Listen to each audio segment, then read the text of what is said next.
ფესტივალი ალექსანდრე გრიბოედოვის სახელობის სახელმწიფო დრამატულ თეატრში საზეიმოდ დაიხურა. საქართველოში პირველად წარმოადგინეს პროექტი ასტორი, საღამოში მონაწილეობდა იტალიური საბალეტო დასი ბალეტო დი რომა.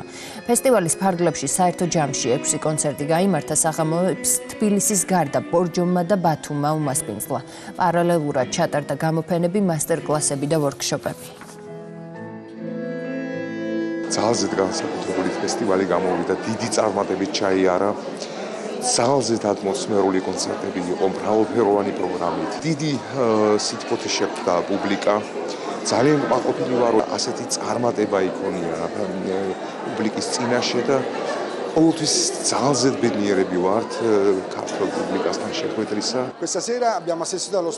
დავესწარით შესანიშნავ სპექტაკლს. ფესტივალის ფარგლებში 4 კონცერტი ჩატარდა იტალიელი მუსიკოსების მონაწილეობით. მე ვფიქრობ, რომ ეს კიდევ ერთი დასტურია იმ შესანიშნავი ურთიერთობების, რომელიც ჩვენ ორ ქვეყანას შორის არსებობს, განსაკუთრებით კულტურის სფეროში. ღამის სერენადები არის ერთ-ერთი უძველესი ფესტივალი კლასიკური მუსიკის მიმართულებით. ძალიან აქტიურად იყო წარმოდგენილი წლევანდელ პროგრამაში იტალიური პროგრამა. ძალიან დიდი მადლობა ამისთვის იტალიის საელჩოს, რომელიც მერიასთან ერთად არის უკვე ბევრი წელია ამ ფესტივალის მხარდამჭერი. ძალიან კმაყოფილი დარჩნენ როგორც მსმენელები, ასევე ფესტივალის ყველა მონაწილე და უსურვებ კიდევ უფრო მეტ წარმატებას ჩვენ ფესტივალს.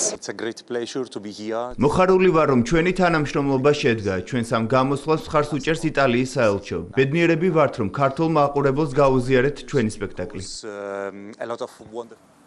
საქართველოსა და ესპანეთის შეხვედრა 0-2 დასრულდა. საქართველოს ფეხბურთელთა